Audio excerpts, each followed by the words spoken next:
Facebook. Tuning in for one of our first Read with an Advocate segments. We are going to be on Facebook doing lots of different types of videos and posts, trying to interact with all of you since our Sexual Assault Awareness Month events all got rescheduled and postponed. So today I am going to be reading with you. I'm going to give you an activity to do with it also. My name is Courtney. I am an outreach advocate and counselor for Sexual Assault Rape Crisis Services of Cumberland County here at the YWCA in Carlisle. So one of my main roles is to have a client caseload, but I have been fortunate enough to go into the schools and help with prevention education. I normally do the younger grades, so kindergarten, first, and second. And we use a lot of these programming to build on what we talked about before. So I will be talking about today, starting just the small foundations. How do you ask for help? How do you ask for permission for things? Who are people you trust? And I'm going to be doing that with a book that I like and a lot of my kiddos like. If you're watching, you might recognize this character, Critter, and I'm going to be reading All by Myself by Mercer Mayer. We do not own the rights to this book. We just like to use it in our programming, in our body safety counseling sessions. A lot of kids really like it, and it gets our point across. And like I said, it helps learn how to ask for help. It learns to identify the people that we trust, and we always have our kiddos identify people out of the home and in the home that they can go to. The bigger the safety network, the better for us. That means our kiddos have lots of people to go to in lots of different situations. I do have an activity to do with this. I'm going to try to get it linked under the video. If that doesn't happen for some reason, or if you just can't download and print it, it's super easy to recreate at home with any sort of piece of paper you have laying around. Feel free to be as creative as you want. And we are encouraging anyone that does the activity to go ahead and share it with us. If you feel comfortable taking a picture and posting it to us or tagging us in it, that would be super awesome. We're on Facebook and Instagram, so we would love to see it. And it's called My Helper Book. The linked page is probably only going to be this side. So on one, there's picture frames on both sides and blank spaces. And then on one side it says, is someone I can ask for help when I'm not at school. The other side says, someone I can ask for help when I am at school. So we're not at school right now, and that's why we're doing these videos. So let's think about it more as at home and not at home. We want our kids to have a well-rounded, even though they might be at home more so than out at the moment. We want them to identify people when this gets better and when we are going out again. So at home, you can do the same type of thing. Create spaces for at home, create a space for not at home, and then write someone. So at home could be a parent or a caregiver. We always try to get them to do adults. So older brothers, older sisters, maybe not so much. And then the same thing for someone not at home. So that could be someone at school when school's in session, or when an extracurricular activity is in session, so dance, karate, all that type of stuff. And then we want you to draw a picture of that person. And I always encourage my kids to draw their helper doing a task that they would help our kids with. So if you're drawing a parent, what would a parent help you do? If you're drawing a ballet teacher, what would that person help you do? And then you can do this either as I'm going through the book or after the book. And then, like I said, share it with us if you do it. We would love to hear what you guys are all doing at home. And then just like if I was out of school or with my kids, I want to ask, how are you? And I think it's super important that people talk about feelings, that kids learn to identify feelings and understand feelings and think about why feelings are important. Why is understanding how I'm feeling important? How is identifying how someone next to me is feeling important? And I'm gonna try to encourage you all to think a little bit more than fine or okay. Try to identify an actual feeling. Check in with yourselves, even if you're not with a kiddo and you're watching this. It's a challenging time, so it's okay to think about feelings, even if they're not positive ones at the moment. And then if you have a younger kiddo watching right now, I always think it's fun to have kids act out feelings. A lot of younger kids might not know how a lot of feelings look. So what does mad look like? Sad look like? Happy look like? Scared, anxious, surprised? The list goes on and on. So let's do that for a second. And then I'm gonna get ready. Again, I have All by Myself by Mercer Mayer. And I am gonna stop and point stuff out or ask questions. Feel free to pause, have those conversations with your kids, because that's the whole point of us doing this with you. So Critter says, I can get out of bed all by myself. Can Critter get out of bed all by themselves?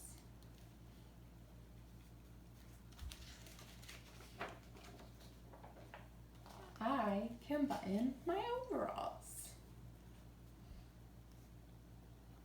He can, he just missed a strap.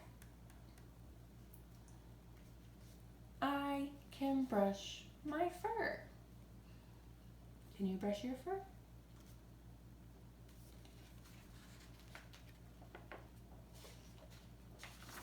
I can put on my socks. And tie my shoes. Let's see, who can comment? What do you see?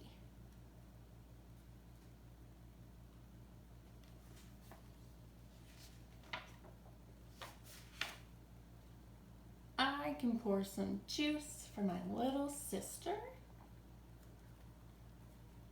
and help her eat breakfast. Show those both again.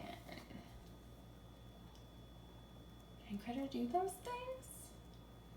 Those might be tasks he needs help for, so he could ask for help from a grown-up.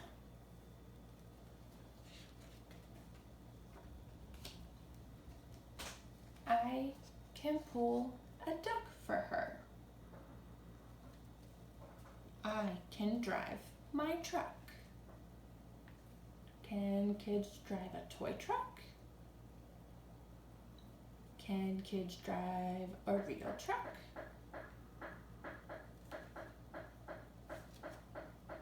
I can ride my bike. I can give a drink to my bear. I always ask my kids, do teddy bears get drinks of water?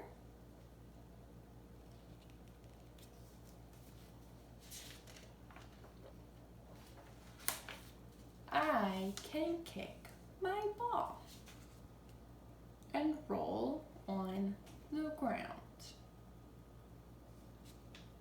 I can pound with my hammer.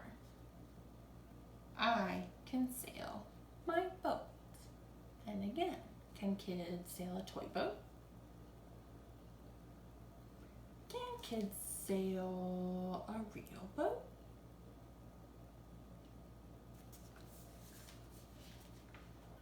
I can look after my little sister.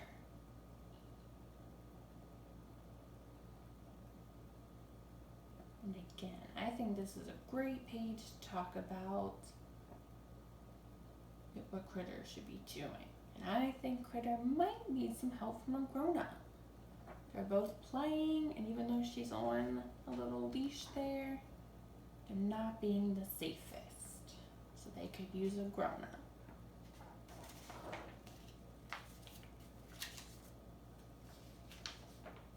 I can help Dad trim a bush. Should Critter be helping Dad trim a bush? I always point out the big trimmers, the big scissors, and ask if young kids should be using them. Or ice a cake for mom. All my young kids love helping cook and bake. I think kids are probably more helpful when they're not eating all the icing like Critter.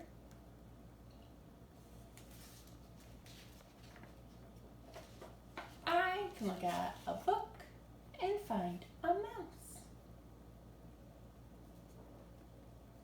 I can color a picture. I can put my toys away. Can you put your toys away? It's probably a great conversation to have. And get into my pajamas. Critter's doing a pretty good job.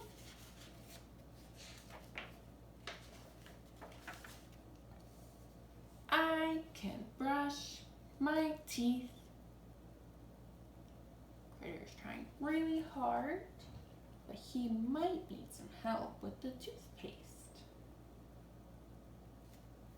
I can put myself to bed, but I can't go to sleep without a story.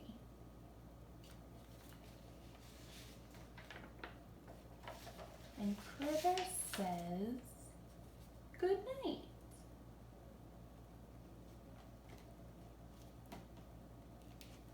So again, I always have my kids talk about what Critter could and couldn't do. It might be a great time to have conversations about what's going on at home. What can kids not do? What can kids do? What's safe? What's not safe?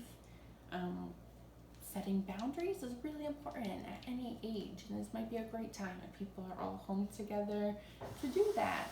And then you can go ahead and work on your activity sheet, drawing the people at home and not at home who you would ask for help. And then just really quick, we are not in the office right now. Our office is closed, but we are always here. All the staff members from Rape Crisis Service are on call. We're working in shifts, still meeting with clients. So if you need help, our hotline is still active. It's still going. It is staffed 24/7 every day of the week, no matter if it's a holiday, if it's at night, there's always someone there. And that number, I want to make sure I get it right, the toll-free number is 1-888-727-2877. It is on our Facebook page and online if you need it. But there you have it. And again, it's staffed by volunteers and staff members. We're all trained. We all have experience, and we're all here. That's for anyone of any age. If you are in crisis, if you just need someone to vent to, if you need support, if you have questions, we are all here. And we are going to be posting and doing lots of things online all throughout the month. So go ahead and like our page. Interact with us. We would love to hear what you're doing at home for Sexual Assault Awareness Month and every day. And we know these are really challenging times, so we are here to support our community members. So thank you again for tuning in, and I hope we see all of you around our Facebook page.